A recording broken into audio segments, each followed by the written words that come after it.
Hello, welcome to Ollie's Garage. Today I'm going to be showing you how to change the oil in a 2013 Chevy Malibu. Stay tuned. The service interval for your oil change on this vehicle is going to be every 7,500 miles or whenever that oil life monitor goes off. This vehicle is equipped with an oil life monitor, and as you can see right here, it's telling us that we got to change our oil. Parts-wise, for the oil change, you need 5 quarts of 5W20 for this vehicle, and it needs to meet the Dexos 1 specification. And then you're also going to need a oil filter. There's one additional part that I recommend you guys get, and that's going to be this oil pan drain plug seal. So you probably don't need to replace this every time. It's a nice thick rubber seal, but it's definitely recommended to replace it if you don't know the last time when it was done. As always, part numbers and links are going to be in the description below. We're going to start off by driving this vehicle up on the ramps nice and carefully. I like to use ramps for these things. They're just a little bit easier than jacking up the car and putting it on jack stands. Once we have the vehicle pulled up on ramps, before we shift that out of drive, we want to make sure to actuate that parking brake and then put it in park. And then make sure that we also chock the tire as well. One last thing before we start on the oil change, it's always best if the engine is warm. So take it around the block, but don't get it too hot, otherwise that oil can burn your hand. It is good to have the engine oil warm as we're draining it, because that makes it easier to remove all of the oil, and then if there's any sludge or something sitting in the bottom, that also comes out as well. One last thing that I like to do before getting underneath the vehicle, giving it a good shake. Ramps should be no issue, but as a technique, even if it's on ramps, I give her a good shake just to make sure there's nothing crazy going on. Here we are underneath the vehicle, and as you can see, this is our oil pan, and this is our drain bolt. Again, this isn't super hot or anything like that. We don't want it hot, just a little bit warm. Now we got to crack this drain bolt loose. However, before we do that, you want to make sure that you've got some sort of a pan that's going to catch your oil. The other thing that you want to keep in mind is this oil, when it shoots out, it's going to shoot out this way. Here you just need a 13mm socket. Righty-tighty, lefty-loosey. There we go. Cracked loose. The other thing I sometimes like to do is just lift this oil drain pan up.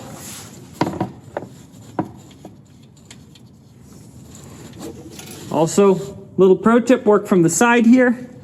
That allows you to not get sprayed with oil as soon as it gets loose. All right, drain bolt's loose. Boom, pull it out, look at that.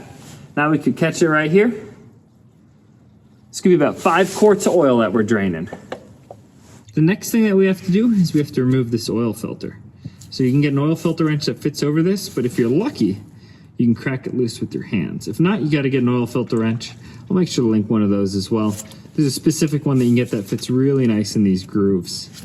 I'm gonna move this drain pan underneath where this oil filter is. Now let's crack it loose, there we go. Good thing the last person didn't tighten it too much. It's gonna drip a little bit, just let it drip. All right, once the dripping stopped or slowed, spin it off. Don't drop it like I almost did. There we go. Now let it drain. This drain bolt right here is one of these magnetic ones. As you can see, there's just a tiny amount, a little bit of junk on there. I always like to check it. There's barely any. That's what we want to see. If there's a bunch of stuff on there, then you have an engine where the iron pieces are eating themselves.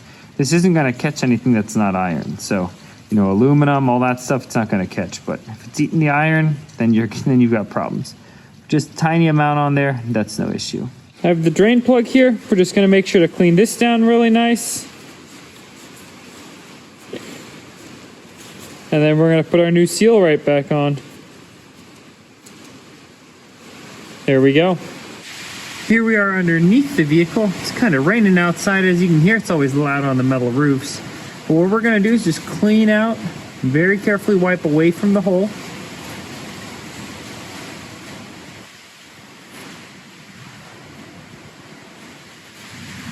There we go. Then we're going to take our drain plug and we're going to screw it back in. It's magnetic, so it's a little annoying. There we go. Once you get it started, it's not too bad. This gets torqued to 25 Newton meters or 18 foot-pounds. Now it's time to open up our new oil filter. And we're going to do 2 things. 1, we're going to take this gasket out and oil it. And 2, we're going to fill the filter with oil. I'm just using the new oil that I bought here. Little pro tip, always pour these sideways like this. Just go slow, it'll start getting to the top. Just slow down a little bit. It's gonna be running through that filter media onto the side.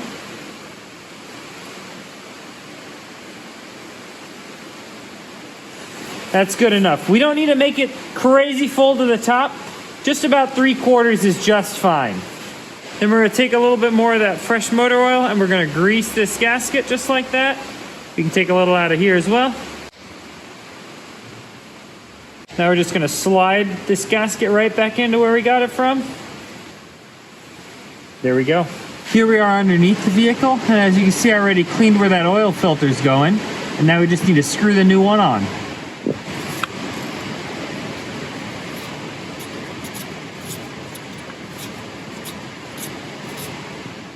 Now we're gonna follow the instructions on the side of that filter. Once that gasket touches, we're gonna do another 3/4 of a turn. I'm gonna take this sticker and make it come right to that side.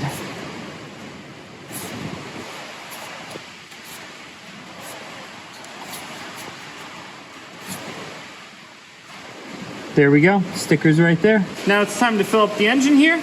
This car takes 5 quarts, which is basically this entire thing, but we're gonna do about almost all of it, leave about a 1/2 quart in here just to make sure. Again, pour this thing sideways like this. It's much easier.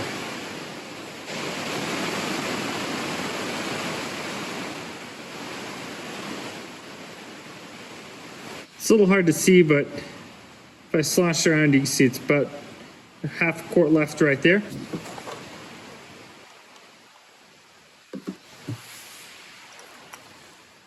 Close this on up. We're gonna start the car, check for leaks, then we're gonna roll it down and top it off. No leaks from the filter there, all nice and clean. Coming over to the drain plug, same way. Nice and clean, nothing leaking. That looks good, let's take it off ramps.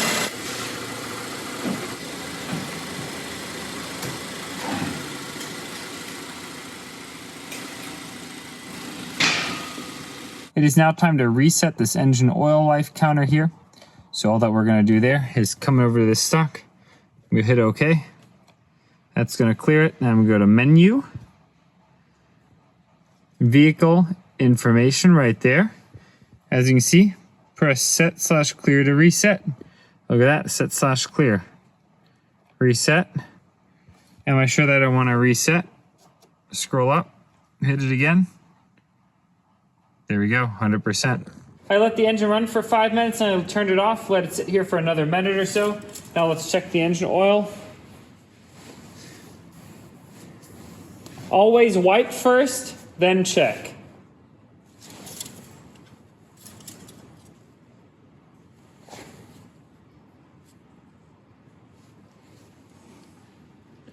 Right here, you can see that little line right there. It's just below those 3 dots. It needs to be within those.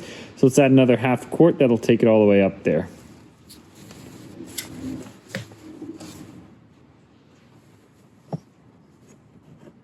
Check it again.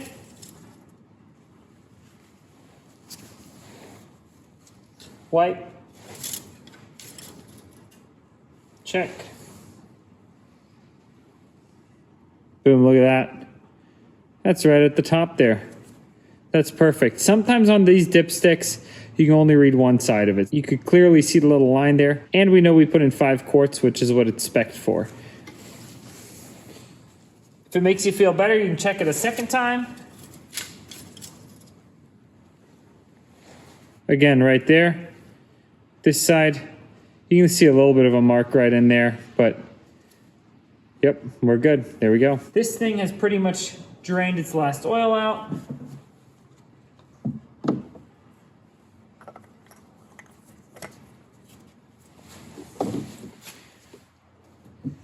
Close the old hood. The last thing that I like to do is record the oil change. I have this little maintenance log right here for the vehicle. So as you can see right there, I recorded the oil change, the date, the miles. I used Quaker State. I always like to put the part number in for the filter and then anything else, the approximate price. And if you do the math between 137,000 and now 144,000, that's right at the 7,500 miles that the manual specifies. And for those of you that are still watching, a little pro tip. Honestly, I never buy these things at the auto parts store. Sure, I had to go get this drain plug gasket at the auto parts store for $4, but oil and filter is always way overpriced at the auto parts store. A fully synthetic oil, I paid $20 for this. That would have been probably $30 at the auto parts store. And I paid another $5, $6 for this filter. That would have been probably another $10, $12 at the store. So oil, car cleaners, all that stuff, never get them at the auto parts store.